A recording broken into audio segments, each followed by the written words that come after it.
Caribbean सागर के बीच एक परिवार अपनी यॉट पर छुट्टियां मना रहा होता है। माँ जूलिया तैरने के लिए पानी में कूद जाती है। आराम करते समय उसे कुछ अजीब महसूस होता है, लेकिन क्योंकि आसपास कुछ दिखाई नहीं देता, वह सोचती है कि शायद उसका भ्रम होगा। कुछ सेकंड बाद वही अजीब एहसास फिर होता है। इस बार भी कुछ नजर नहीं आता, लेकिन अब वह घबरा जाती है और यॉट की तरफ तैरना शुरू करती है। तभी अचानक कोई उसकी टांग खींचने लगता है और वह मदद के लिए जोर जोर से चिल्लाने लगती है। उसकी बेटी कैसी हेडफोन लगाकर म्यूजिक सुन रही होती है, इसलिए उसे कुछ सुनाई नहीं देता। पति टॉम और बेटा बेन मछली पकड़ने में व्यस्त होते हैं। जूलिया पानी के ऊपर टिकने की कोशिश करती है, लेकिन मुंह में पानी जाने की वजह से चिल्लाना मुश्किल हो जाता है। थोड़ी देर बाद टॉम को एहसास होता है कि काफी देर से उसने जूलिया को नहीं देखा। वह यॉट पर उसे ढूंढता है और फिर अपनी पत्नी को खतरे में देख लेता है। वह बच्चों को बुलाता है, यॉट को उस तरफ ले जाता है और पानी में कूद जाता है। जल्दी से जूलिया तक पहुंचकर उसे संभालता है और यॉट की ओर तैरता है। बच्चे दोनों को ऊपर खींच लेते हैं। परिवार जूलिया को संभालता है, लेकिन जूलिया खुद को समझाती है कि शायद लहरों की वजह से ऐसा हुआ होगा।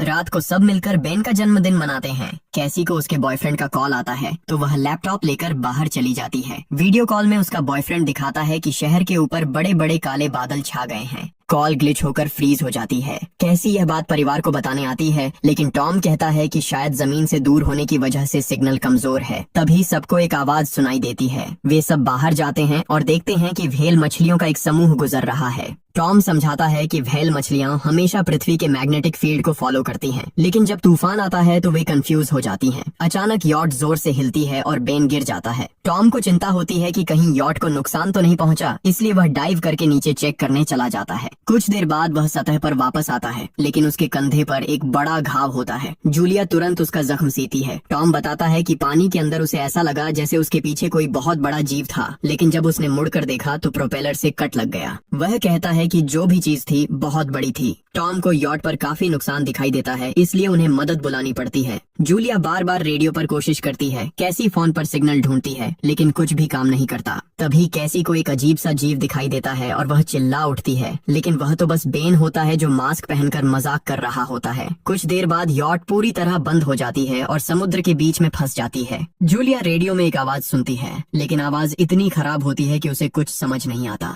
टॉम परिवार को बताता है कि उनके पास सिर्फ 4 दिन का खाना पानी बचा है और अब उन्हें किसी मछली पकड़ने वाली नाव का इंतजार करना होगा। अचानक रडार पर कुछ डिटेक्ट होता है और परिवार को एक अजीब सी आवाज सुनाई देती है। सब दौड़कर बाहर आते हैं और हैरानी से देखते हैं कि कई सारे उल्कापिंड जमीन पर गिर रहे हैं। जहाँ जहाँ उल्कापिंड गिरते हैं वहाँ बड़े धमाके होते हैं। एक उल्कापिंड पानी में उनके पास गिरता है तो टॉम तुरंत यॉट को चलाने की कोशिश करता है। इंजन मुश्किल से चलता है, लेकिन तभी एक और उल्कापिंड उस इलाके को हिट करता है। परिवार डर के मारे एक दूसरे को कसकर पकड़ लेता है। तभी टॉम को समझ आता है कि जो आग के गोले गिर रहे हैं वे उल्कापिंड नहीं बल्कि सैटेलाइट्स हैं। उसी वक्त बेन देखता है कि यॉट से धुआं निकल रहा है। टॉम चेक करता है और कंफर्म होता है कि इंजन खराब हो गया है। हवा तेज होने लगती है तो फैमिली यॉट के अंदर छुप जाती है, बिना ये नोटिस किए कि कंपास बहुत तेजी से घूम रहा है। यॉट जोर जोर से हिलने लगती है। बेन फिर से गिर जाता है और इस बार उसे चोट भी लग जाती है। लहरें तेजी से यॉट से टकरा रही होती हैं। टॉम स्ट्रगल करके बाहर जाता है और लाइफ जैकेट्स लेकर आता है। तभी पावर चली जाती है। टॉम तुरंत पावर बॉक्स का बटन प्रेस करता है और लाइट वापस आ जाती है। उस वक्त बेन नोटिस करता है कि जूलिया की नाक से खून बह रहा है। जूलिया को चक्कर आने लगते हैं,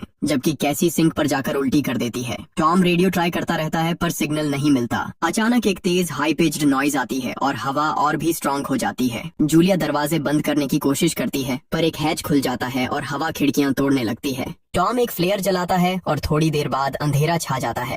अगली सुबह फैमिली शॉक में उठती है कि वो स्टॉर्म से बच गए हैं, लेकिन यॉट आधी तबाह हो गई होती है। जब वो बाहर आते हैं तो देखते हैं कि समुद्र का पानी गायब हो गया है और यॉट अब जमीन पर अटकी है। सब ये देखकर शॉक में आ जाते हैं। कैसी सिग्नल चेक करती है पर नेटवर्क बिल्कुल डाउन होता है। बेन 2 मरे हुए केकड़ों से खेलने लगता है। टॉम कंपास चेक करता है और देखता है कि वो उल्टा हो गया है। ये आखिरी बार 7 लाख साल पहले हुआ था। कैसी को लगता है कि उसका बॉयफ्रेंड मर गया होगा और वो टूट जाती है। जब जूलिया उसे समझाने आती है तो कैसी उसे दूर कर देती है और छुपने चली जाती है। जूलिया और टॉम बची हुई सप्लाईज देखते हैं। बेन अपने बर्थडे बलून्स एक पत्थर से बांध देता है ताकि शायद कोई बचा हुआ सर्वाइवर देख ले। टॉम फिर रेडियो ट्राई करता है और इस बार एक आदमी से कनेक्शन हो जाता है। उसका नाम नाव होता है और वो एक सबमरीन का कैप्टन होता है। उसकी सबमरीन भी लैंड पर अटक गई है। वो कंफर्म करता है कि मैग्नेटिक पोल्स रिवर्स हो गए हैं, इसलिए ओशन पीछे हट गया है और जमीन डूब गई है। वो कहता है कि उसने अभी तक और सर्वाइवर्स नहीं देखे और कम्युनिकेशन सिस्टम्स बिल्कुल डाउन हो गए हैं। वो मजीद ये भी कहता है कि पोल्स फिर रिवर्स होंगे और शायद एक हफ्ते में समुंदर वापस आ जाएगा।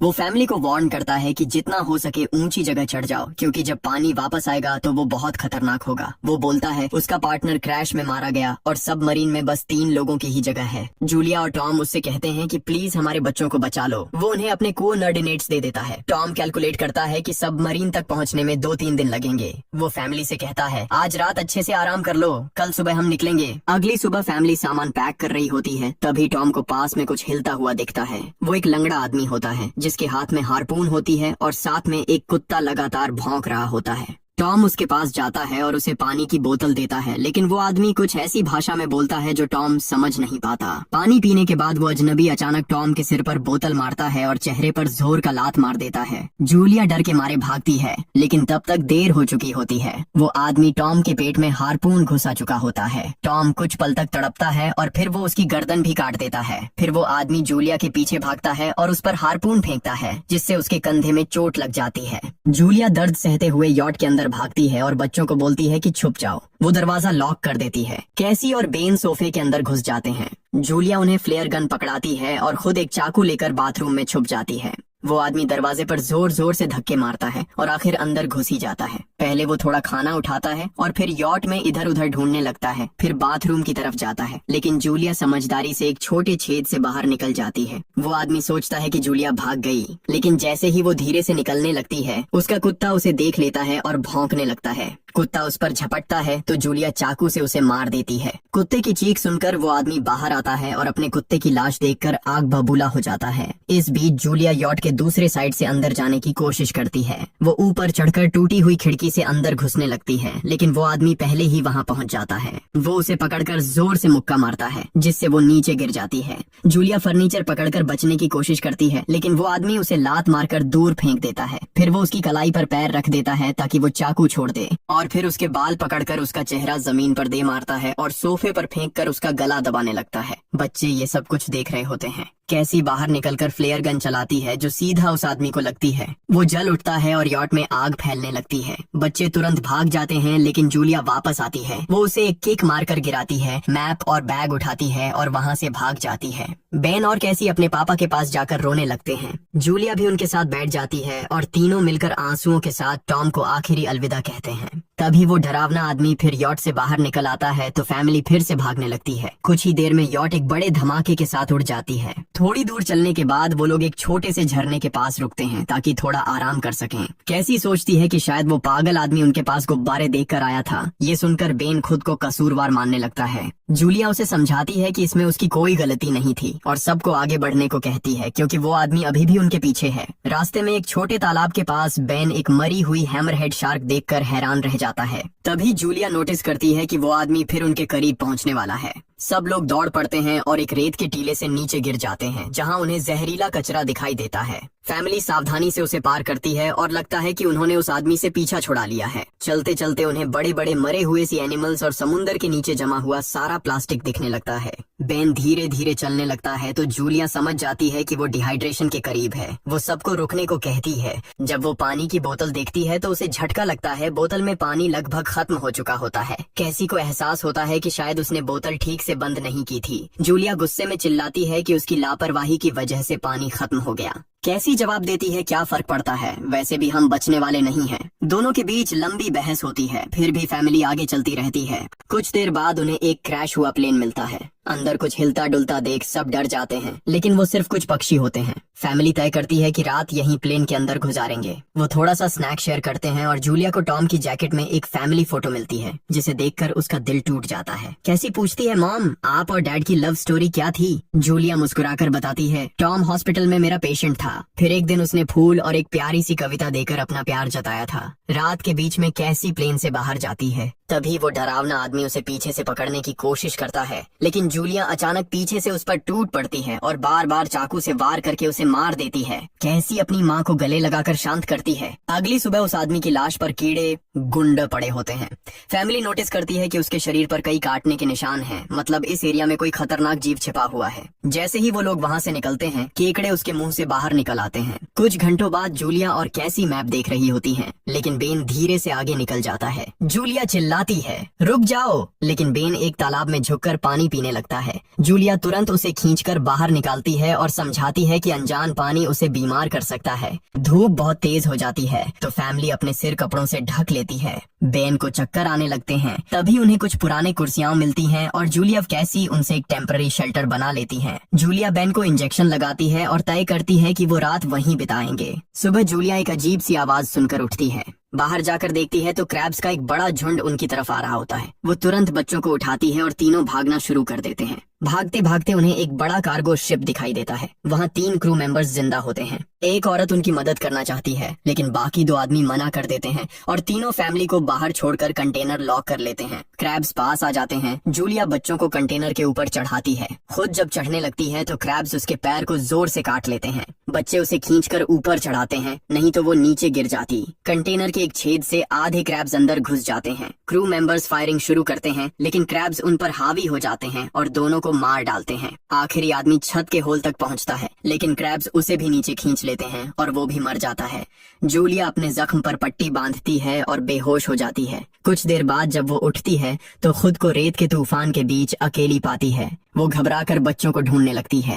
एक मरी हुई औरत का हथियार उठाती है और जोर जोर से चिल्लाती है। कैसी उसकी आवाज सुनकर लौट आती है और बताती है कि वो और बेन मदद ढूंढने गए थे, लेकिन कोई नहीं मिला। फिर दोनों बेन से मिलते हैं, जिसे एक खुला कंटेनर मिलता है जहां वो तूफान खत्म होने तक रुक सकते हैं। जूलिया टॉम का लाइटर निकालती है और अपने जख्म को जलाकर बंद करती है, जो बेहद दर्दनाक होता है। तूफान थमने के बाद उन्हें एक और कंटेनर मिलता है जिसमें बहुत सारी पानी की बोतलें होती हैं। बॉडीज चेक करते वक्त उन्हें एक रेडियो और एक गन भी मिलती है। जूलिया नाव से संपर्क करती है और बताती है कि मैप खो गया है। इस पर नाव बताता है कि उन पर आर्थ्रोपॉड्स ने हमला किया था। वो अब इसके जीव हैं, जो ऑक्सीजन की वजह से पूरी तरह पागल हो चुके हैं। अब नाव फैमिली को जल्दी करने को बोलता है, क्योंकि उसके इंस्ट्रूमेंट्स ने कैलकुलेट किया है कि समुद्र उम्मीद से ज्यादा जल्दी वापस आएगा और उनके पास सिर्फ कुछ घंटे बचे हैं। वो एक फ्लेयर शूट करता है और फैमिली उस दिशा में चलना शुरू करती है। लंबी वॉक के बाद फैमिली को एक टूटा हुआ टॉयलेट मिलता है जिसमें बेन पेशाब करता है। अब वो लोग आखिरकार सबमरीन को पास ही देख लेते हैं, लेकिन वहाँ पहुँचने के लिए उन्हें एक बड़ा चट्टानी रास्ता पार करना होगा। जैसे ही वो रास्ते से गुजरते हैं, दीवारें हिलने लगती हैं और पत्थर गिरने लगते हैं, जिससे एक भयानक रॉक स्लाइड हो जाता है। जूलिया तुरंत अपने बच्चों को साइड में धक्का देती है और खुद भी पीछे हट जाती है ताकि कुचली न जाए। अब एक पत्थर की दीवार उनके बीच आ गई है। जूलिया बच्चों से कहती है कि वो बिना उसके आगे बढ़ जाए, लेकिन कैसी मना करती है और जोर देती है कि उसकी माँ को चढ़ने की कोशिश करनी चाहिए। बहुत बहस होती है और चिल्लाने के बाद जूलिया वादा करती है कि वो बाद में अपने बच्चों को ढूंढ लेगी। मजबूर होकर कैसी अपने भाई को खींचकर आगे ले जाती है। बच्चे चट्टानी रास्ता चढ़कर सबमरीन की तरफ भागते हैं, लेकिन वहां पहुंचकर देखते हैं कि नाव बाहर खून में लथपथ पड़ा है। वो समझाता है कि उसके लिए सब खत्म हो गया है और अब बच्चे सबमरीन ले सकते हैं। ये सोचकर कि एक एक्स्ट्रा जगह होगी, कैसी वापस अपनी माँ को ढूंढने भागती है। तभी जूलिया केकड़ों को आता देखती है और वो फायरिंग शुरू कर देती है। कुछ केकड़ों को वो मार देती है, लेकिन झुंड बहुत बड़ा होता है और सबसे लड़ना मुश्किल हो जाता है। उसी वक्त कैसी दीवार के ऊपर दिखाई देती है और हाथ आगे बढ़ाती है तो जूलिया अपने घायल पैर के बावजूद तेजी से चढ़ना शुरू करती है। कैसी की मदद से वो दूसरी तरफ पहुंच जाती है और दोनों साथ में सबमरीन की तरफ भागते हैं। बेन पहले से ही ऊपर खड़ा होता है और फायर खोल देता है ताकि केकड़े डिस्टर्ब रहें जब तक फैमिली ऊपर चढ़ जाए। केकड़े नाव के शरीर तक पहुंचते ही तुरंत उसे खाने लग जाते हैं। जूलिया गन उठाती है और फायरिंग जारी रखती है जब तक बच्चे अंदर चले जाएं। जब वो सुरक्षित हो जाते हैं, जूलिया समझती है कि गोलियां खत्म हो गई हैं, तो वो गन केकड़ों पर फेंक देती है और अपने बच्चों के साथ अंदर चली जाती है। फैमिली हैच को अच्छे से लॉक करती है और खिड़की से केकड़ों को सबमरीन के चारों तरफ देखती है। इसी वक्त समुद्र वापस आ जाता है तो तीनों तुरंत अपनी सीटों पर बैठकर बेल्ट पहन लेते हैं और एक दूसरे का हाथ पकड़ लेते हैं। तेज लहरें सबमरीन को जोर जोर से इधर उधर फेंकना शुरू कर देती हैं, जिससे जूलिया को पूरी जर्नी के विजन दिखने लगते हैं और कैसी उल्टी कर देती है। जल्दी ही वो हाई पिच आवाज वापस आती है और फैमिली बेहोश हो जाती है। कुछ देर बाद जूलिया और बच्चे होश में आते हैं और खुद को जिंदा देखकर खुश होते हैं। वो हैच अनलॉक करके बाहर निकलते हैं और देखते हैं कि लहरों ने सबमरीन को एक तबाह शहर में गिरा दिया है। यानी अब जिंदा रहने और नया जीवन शुरू करने की उम्मीद है। और यहीं पर फिल्म खत्म होती है। चैनल को सब्सक्राइब करना न भूलें और बेल आइकन जरूर दबाएं ताकि आपको ऐसे ही मजेदार वीडियो मिलते रहें।